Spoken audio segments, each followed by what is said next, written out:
Dans Le Brief, l'actualité est présentée par de vrais connaisseurs. Chez Argenta, c'est votre expert en patrimoine qui vous connaît vraiment. Argenta, c'est aussi simple que ça. Bonjour à toutes et à tous, nous sommes le jeudi 13 août et voici notre regard sur l'actualité, l'essentiel pour celles et ceux qui ont l'esprit d'entreprendre. Le Brief de l'Écho. Orange, Telenet et Proximus veulent bloquer la mesure de transparence sur les prix. Les trois opérateurs ont déposé un recours contre le régulateur. Ils trouvent que sa nouvelle règle est disproportionnée. Ils accusent aussi l'IBPT de sortir de son rôle. Coolblue prépare l'installation de son deuxième magasin physique en Wallonie. 20 ans après son arrivée en Belgique, le site en ligne d'électroménager néerlandais se tourne vers le sud du pays. Et puis, à peine entrée en vigueur, la nouvelle règle européenne sur les emballages est déjà contestée par les entreprises et par la Commission elle-même. On voit ça dans quelques instants. Je suis Julie Viquet, bienvenue dans Le Brief.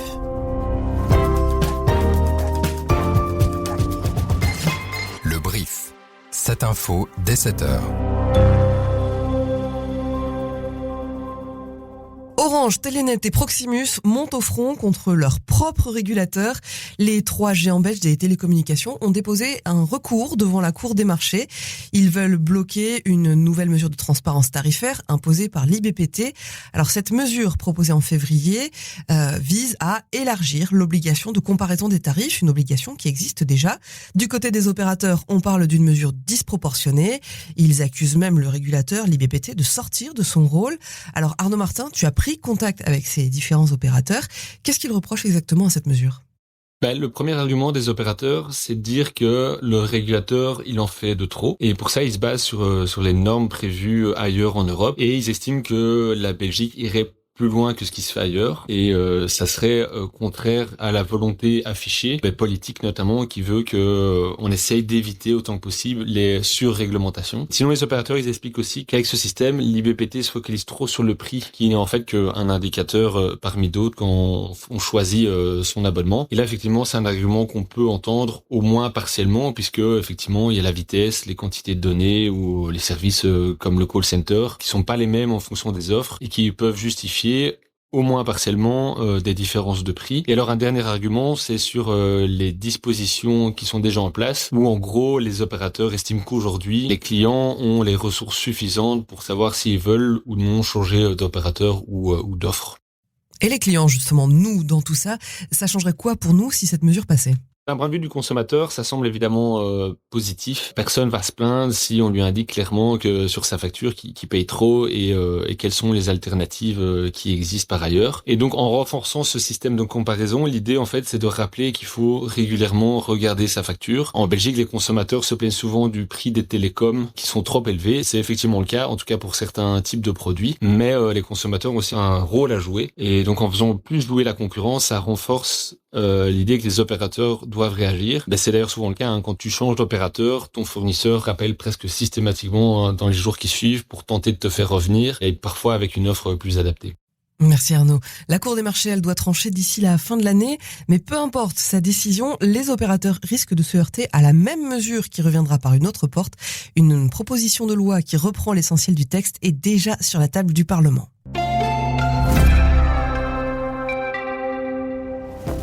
TUI menace de retirer d'autres avions de Belgique à cause de la taxe d'embarquement qui va passer de 5 à 7 euros chez nous. En tout cas, c'est ce qu'a laissé entendre son CEO, Sébastien Nebel, en marge de la présentation des résultats trimestriels hier. Pour lui, l'environnement fiscal belge est négatif, mais il renvoie la balle aux politiques. C'est au gouvernement de décider s'il veut encore proposer des vacances abordables aux Belges. En tout cas, le contexte général n'aide pas le voyagiste non plus. Le résultat d'exploitation plombé par la guerre en Iran baisse de 27% sur ce trimestre. Et ça a coûté plus de 40 millions d'euros au groupe en 9 mois. TUI garde quand même le cap sur ses objectifs annuels, portés par les réservations de dernière minute. Reste que la Belgique, elle, continue de trinquer. Vol long courrier supprimé, base de Liège fermée, celle d'Anvers qui suivra au printemps. Et d'autres avions actuellement basés en Belgique pourraient encore disparaître. Après 6 années dans le rouge, la marque de restauration rapide Seine Exquis souffle enfin. Elle a bouclé l'année 2025 dans le vert.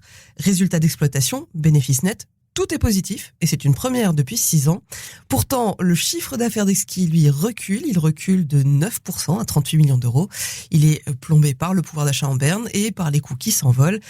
Dominique Liès, tu t'es penché sur ce comeback d'Exki. Comment est-ce que l'enseigne est parvenue à revenir à l'équilibre alors que ses ventes reculent ? Exki était depuis plusieurs années déjà occupé de plancher sur un plan de relance. Le plan de relance est passé par une recapitalisation de l'enseigne. Sa gouvernance a été revue, son actionnariat a aussi été épuré et on s'est attaqué au réseau en fermant des restaurants qui n'étaient pas ou peu performants.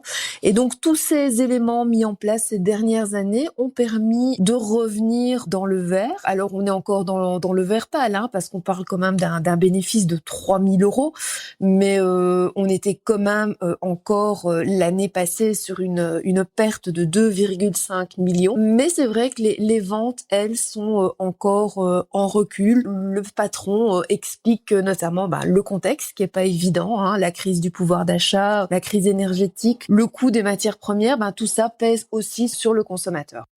Et niveau image, Exki change aussi de visage avec son nouveau CEO, Xavier Royot, que tu as rencontré d'ailleurs. Oui, alors donc Xavier Royot a été nommé à la fin de l'année passée pour redresser Exki et le redressement passe aussi par un nouveau look. Donc les magasins ont été remis sur un nouveau concept et donc maintenant le but en fait est de faire passer tous les restaurants, qu'ils soient belges ou français, sous cette nouvelle identité, cette nouvelle image.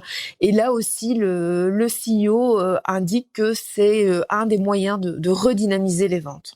Reste maintenant à transformer l'essai. Exki aimerait enchaîner les ouvertures entre Bruxelles, Anvers et même Paris.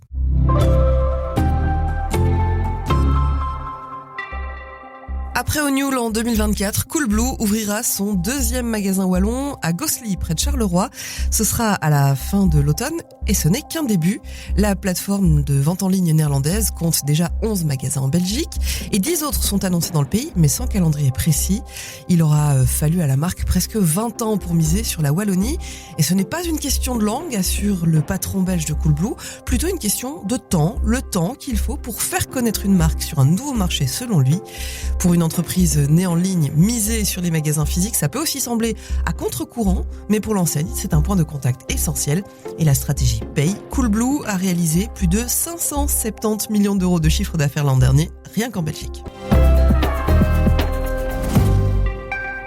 Vous allez bientôt voir apparaître quelques différences dans les emballages de vos produits dans les rayons de supermarché.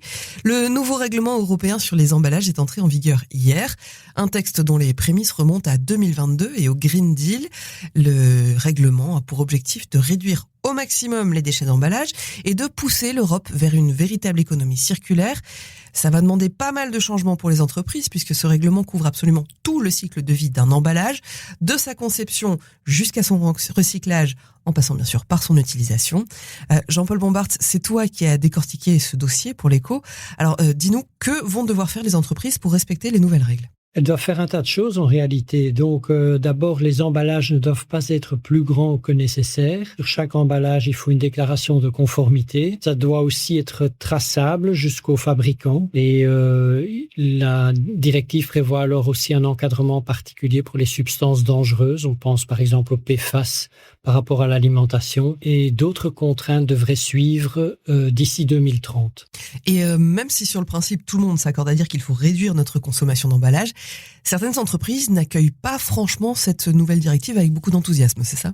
En effet, c'est surtout le cas des PME. En Flandre, par exemple, l'UNISO, qui représente les PME et les indépendants, est assez inquiète parce que cette directive représente une charge administrative supplémentaire, en particulier pour les PME qui ont des clients à l'étranger.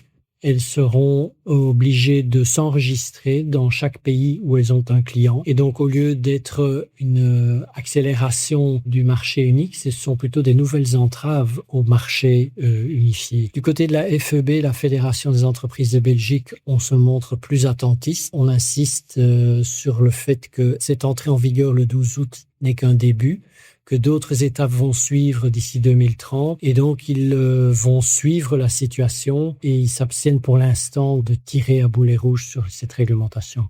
Merci Jean-Paul. D'ailleurs, 24 heures après sa mise en application, c'est la Commission elle-même qui remet en cause ce règlement. Elle cherche à l'assouplir.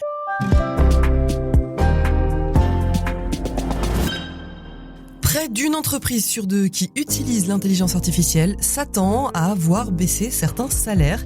C'est ce que révèle une étude de l'Institut de recherche allemand IFO, une étude menée auprès de plus de 3000 entreprises allemandes. Les postes les plus menacés sont ceux qui impliquent des tâches répétitives et peu de compétences numériques. Seuls 6% des entreprises pensent que l'IA va tirer les salaires des moins qualifiés vers le haut. À l'inverse, les diplômés déjà expérimentés devraient plutôt s'en sortir et certains profils plus pointus, notamment dans la construction, pourraient même voir leur salaire grimper grâce à l'IA. Bref, on disait déjà que l'IA allait menacer l'emploi. Elle risque donc aussi de créer un fossé salarial entre ceux qui savent s'en servir et ceux qu'elle risque de remplacer.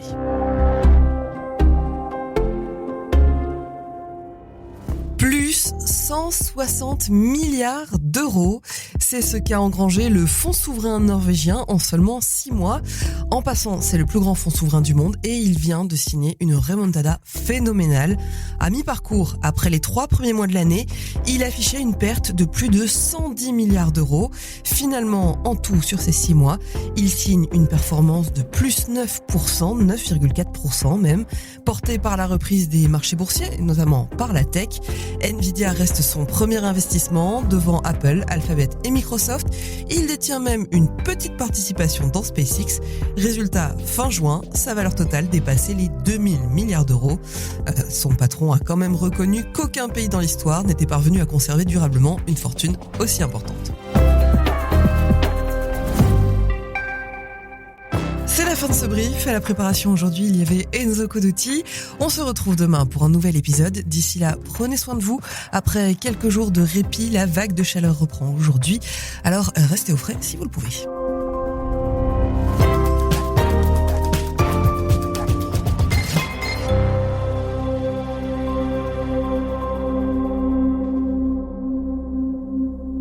C'était l'essentiel de l'info en 7 points avec le brief. Chez Argenta, l'essentiel tient en 2 points. Voici le bref. Premier point.